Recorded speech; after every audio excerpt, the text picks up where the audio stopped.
So I started tutoring Kim this past summer, um, and I was asked to tutor her in chemistry.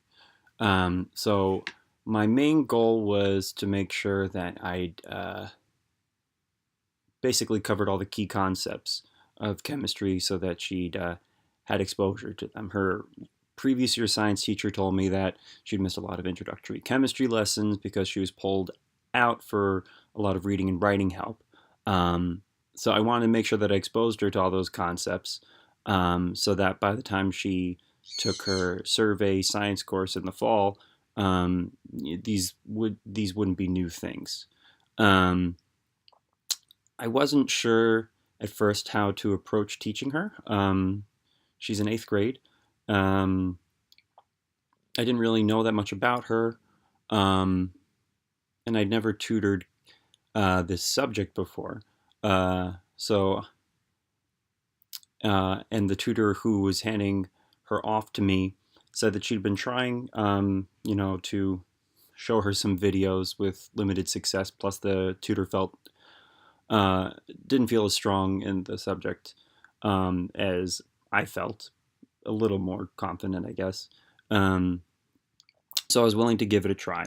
So my first thought was I like to discuss things out loud, reason them verbally.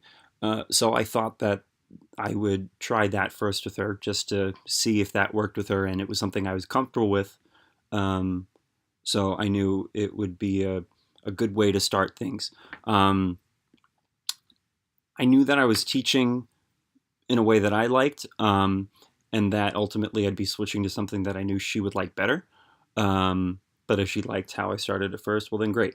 But a few sessions in, I think about a month in after 4 sessions, uh, I decided to abandon how I'd been teaching things. I kind of continued the videos and worksheets that the previous tutor had been doing and trying to discuss it through that way. And instead, um, and I was focusing on very specific topics. Instead, I kind of decided to take a step back and focus on more broader concepts, um, and to see if we can kind of get her involved that way. Um, along the way, as I got to know her, I could tell that she was very shy about chemistry. So and I've always felt that with learning,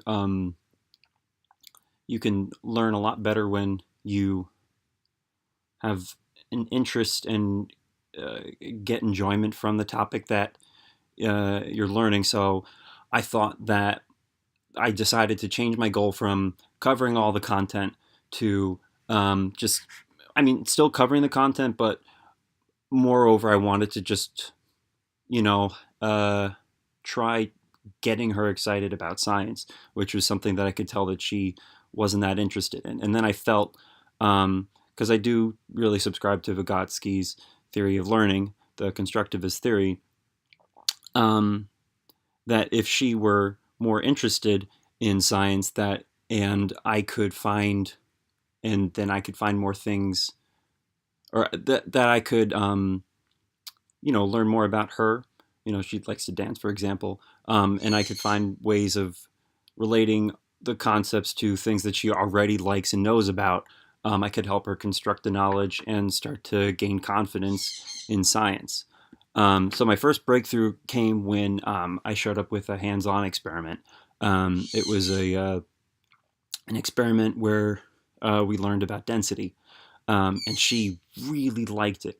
Because before that, like we'd do the videos or the worksheets or even coloring things, and she would like fall asleep. I barely got any words out of her, and this is the first time I really got a good response from her. So I realized that she really just liked to be up and moving, um, and doing things hands on. So that, you know, all the experimenting that I've been doing up until that point really paid off. Um, Although I felt like I actually wasn't going to make any progress, like when she actually started responding that way, uh, that was a nice success. So that kind of led me to take an even further step back, and I started looking at her lessons like, so then the next lesson I did with her, I came in with a plan, and I started, grilling her with, I want you to be asking me more questions, and let's tackle the questions that you have. And she came in, and I had a lesson, like another lab in mind. And she came in and she said, I want to answer this question. And it wasn't quite along the lines of what I wanted to cover that day, but I managed to spin it so we could answer her question and still teach the concept that I wanted to do that day. Um, so I really wanted to. So then I really started working towards being very flexible and coming in with very skeletal lessons, um, and really putting a lot of the onus on her to come up with the content of the lessons. And I would provide like all of the information and vocabulary so that she could start learning how to engage with the words that she would need to be using and the general concepts, and they're applied to things that she was already interested in. I really liked teaching like this. It was, in some ways it was harder because I really had to be very responsive to what she was giving me.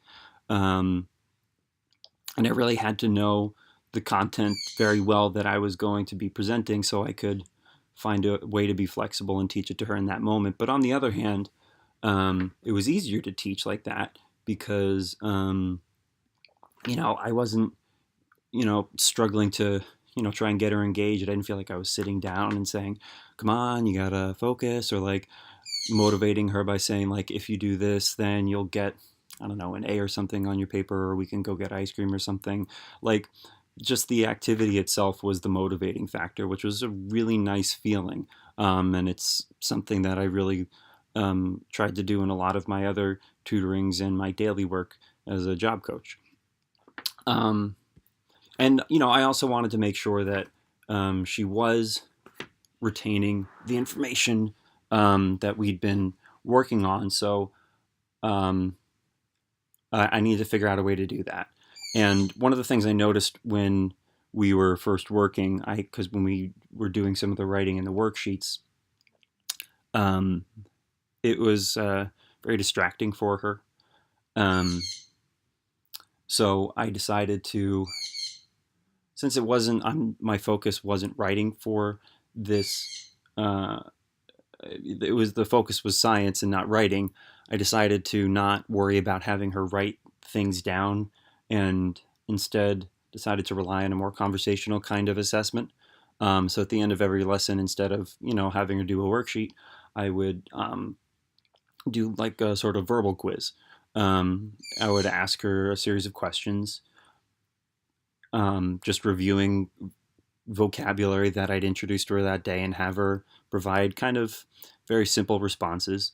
Um, and based on how well she retained those, I would either feed her answers or whatnot. And then at the beginning of the next lesson, I would prompt her to answer those same questions again, to see how much stuck. And I was usually very surprised at how much she retained, because when she was writing stuff down, nothing stuck. But after doing the hands-on stuff, and we were still doing those kinds of questions, and I didn't have her do much writing, she remembered a lot. So that was very promising. So and that kind of differentiation was very promising, and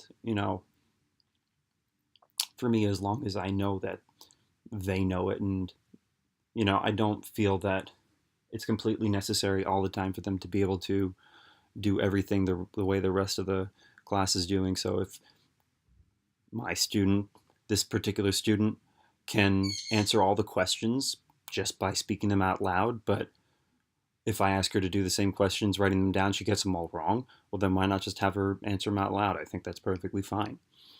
Um,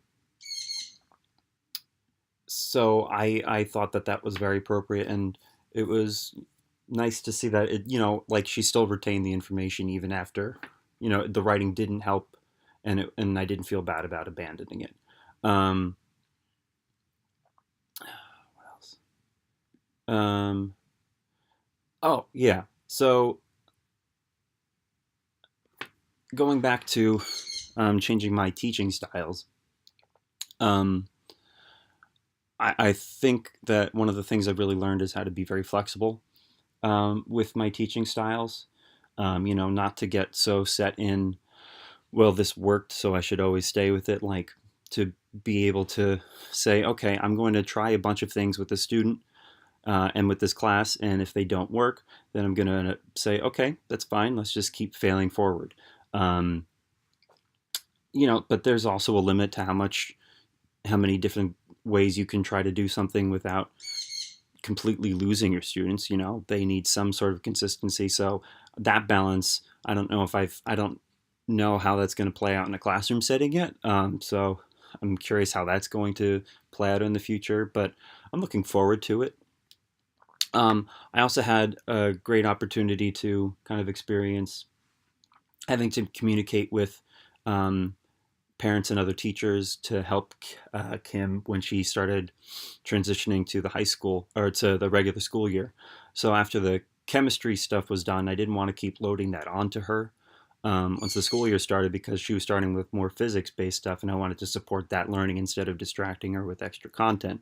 So I reached out to her teacher to find out what the content was and ways I could support her. I also asked Kim a lot of questions about how the class was going and found out that they were doing things very similar to the way I'd been doing things since the summer.